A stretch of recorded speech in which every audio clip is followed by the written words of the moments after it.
muito melhor. Primeiramente, nós precisamos saber como que os Estados Unidos se estabeleceu como uma potência mundial desde a sua independência no século XVIII. Depois que as 3 colônias se tornaram livres das mãos dos ingleses, como elas ocupavam somente a região leste dos Estados Unidos, elas começaram a avançar cada vez mais para a região não ocupada do país. Isso inspirados pela doutrina do Destino Manifesto, onde eles iriam expandir o seu território por ordem de uma força maior, de ordem divina. Junto a isso, nós temos as várias medidas imperialistas que os Estados Unidos implantou na América Latina, e isso foi denominado de doutrina Monroe. Por quê?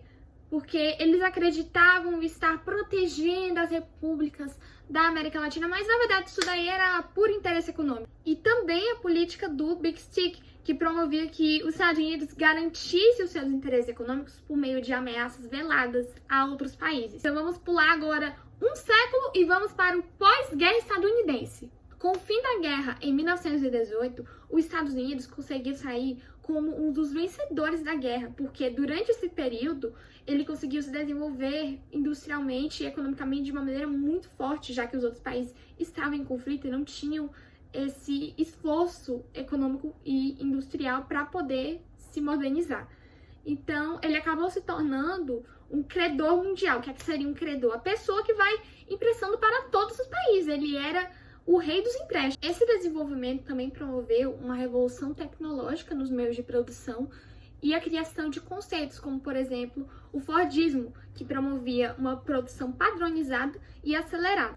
Além disso, houve o barateamento dos produtos que eram vendidos e o aumento dos salários dos trabalhadores, uma vez que dessa maneira eles poderiam comprar cada vez mais. Então, a partir do fim da década de 10 e o início da década de 20, começou a crescer e ser invejado cada vez mais o American Way of Life, melhor em português, o estilo de vida americano. Ele era focado na indústria de bens de consumo, na urbanização e industrialização, nos Estados Unidos como um país perfeito, moderno, incrível, mas também promovia um extremo consumismo por parte da sociedade, já que a vida seria perfeita se você tivesse tudo.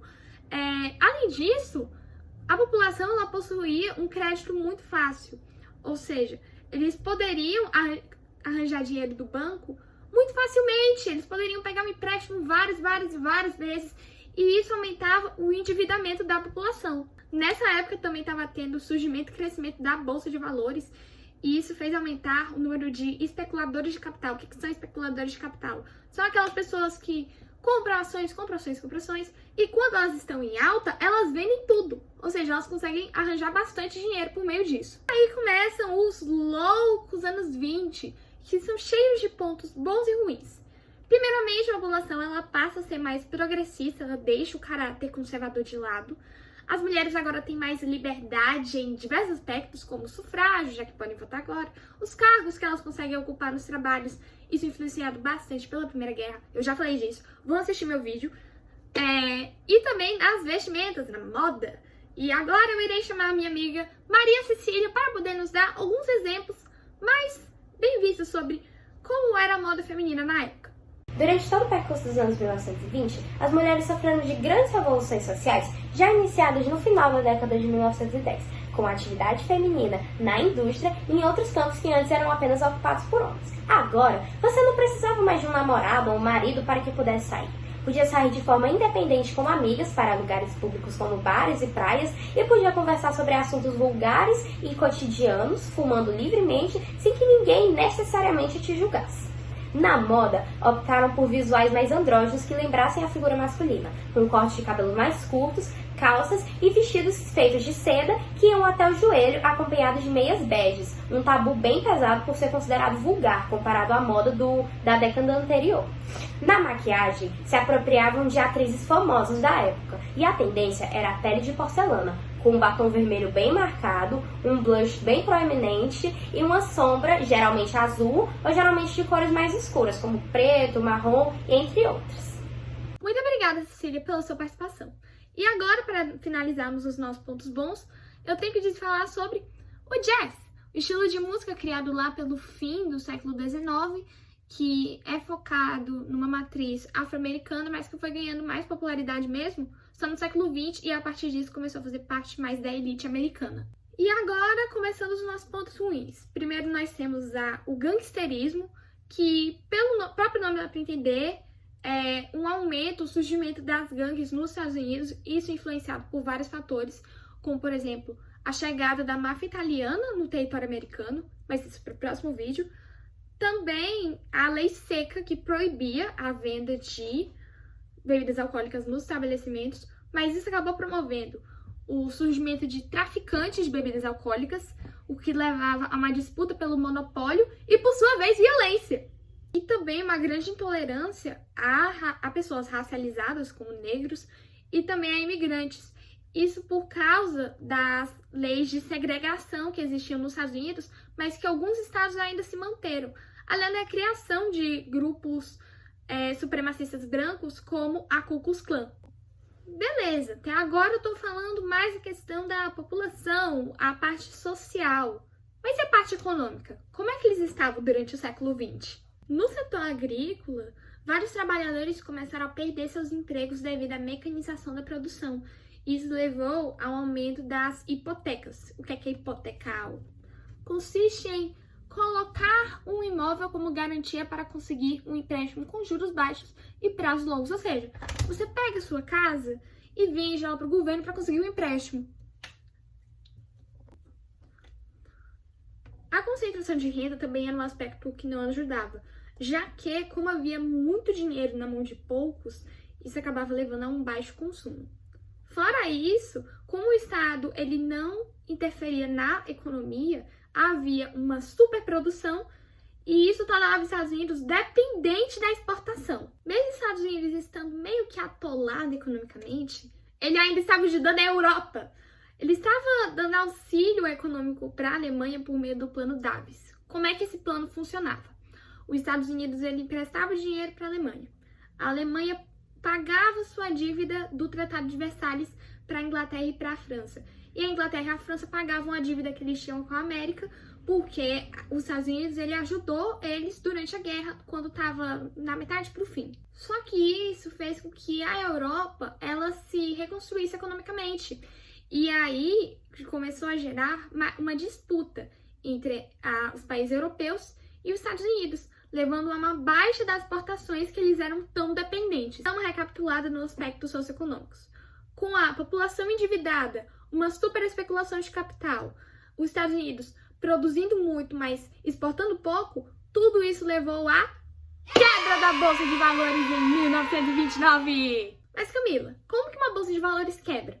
Bem, estava havendo uma super venda de ações ao mesmo tempo, e isso acabou levando à falência de empresas, que levava à demissão de trabalhadores. Isso levava à falência de empresas, demissão de trabalhadores, e ia ficando nesse círculo vicioso. E aí se inicia esse período da Grande Depressão, onde tanto os Estados Unidos quanto também a Alemanha, mas eu vou explicar isso melhor depois, passa por esse processo de extrema pobreza. Nelas, houve disputa entre o Herbert Hoover, que era presidente da época, de quando aconteceu a crise, e o Franklin Roosevelt.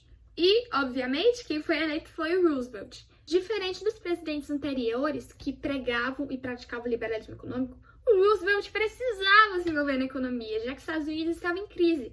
Então agora eu irei ler as medidas do New Deal para vocês entenderem melhor sobre tudo que ele fez. Ele impôs uma previdência social para poder ajudar as camadas mais vulneráveis, reforma financeira para controlar melhor os bancos, emissão do papel moeda para desvalorizar a moeda, e isso traria dois efeitos. A inflação, que era necessária na época, já que como muitas empresas estavam em falência, isso aumentar os preços seria bom para elas poderem se reconstruir, e também isso aumentaria o número de exportações. Auxílio aos fazendeiros. Esse subsídio também era bom para desenvolver a economia interna, já que como os Estados Unidos não estavam podendo comprar de fora e precisavam produzir de dentro, e também para reduzir a produção. Fim do trabalho infantil, e como agora havia menos trabalhadores, isso aumentaria o salário dos demais. Ele impôs o salário mínimo, finalmente. Menor jornada de trabalho, já que isso levaria a mais empregos. Ou seja, as pessoas trabalhavam por menos horas, mas isso demandava um maior número de trabalhadores para poder alcançar as mesmas metas. E obras públicas, já que isso levaria ao aumento dos empregos, porque precisaria de gente para poder trabalhar. Beleza, e os Estados Unidos foi se reconstruindo e voltou ao normal aos poucos. E aí você pode pensar assim, acabou, os Estados Unidos se reconstruiu, está tudo certo. Errado, porque a crise, ela teve um nível internacional, já que como os Estados Unidos, ele era o credor mundial, agora todo o dinheiro que ele tinha emprestado, ele queria de volta. Então, todos os países que receberam algum dólar dele, agora tinham que devolver tudo. O principal afetado pela crise foi a Alemanha, já que como ela era dependente do plano Davis, isso acabou gerando uma crise na República de Weimar, que levaria a várias outras histórias, e isso eu desenvolverei melhor no meu próximo vídeo. Esse assunto é incrível, tá? Vou logo adiantando. Outro afetado também foi o Brasil, já que como os Estados Unidos ele importava a produção agrícola brasileira, quando ele parou com isso acabou gerando uma crise na República Oligarca e também levou ao início do governo Vargas, mas também teve um ponto bom. O Brasil conseguiu desenvolver melhor a sua indústria interna. No geral, meio que quase todos os países capitalistas, eles acabaram sofrendo com a crise de 29, já que muitos deles pegavam empréstimos dos Estados Unidos. Isso acabou gerando em vários a crise do Estado liberal democrático, já que eles acreditavam que esse negócio de democracia não serve. A gente tem que botar... é uma ditadura! Aí, isso daí vai levar a várias outras coisas, como nazismo, fascismo. Mas teve uma pessoa, assim, no mundo que não foi afetada. Vocês sabem me dizer quem é? Eu dou 3 segundos. Se você disse União Soviética, você estava certo! Pelo fato da União Soviética ela ser socialista e não se envolver com essas questões capitalistas do mundo, ela acabou não sofrendo com a crise. Isso acabou legitimando o socialismo para os demais países. Então é isso, gente. Essa foi a crise de 29, tudo antes e depois dela. Eu espero que vocês tenham gostado do vídeo. Sigam para mais conteúdos assim, deem like, divulguem. Beijo e até a próxima semana.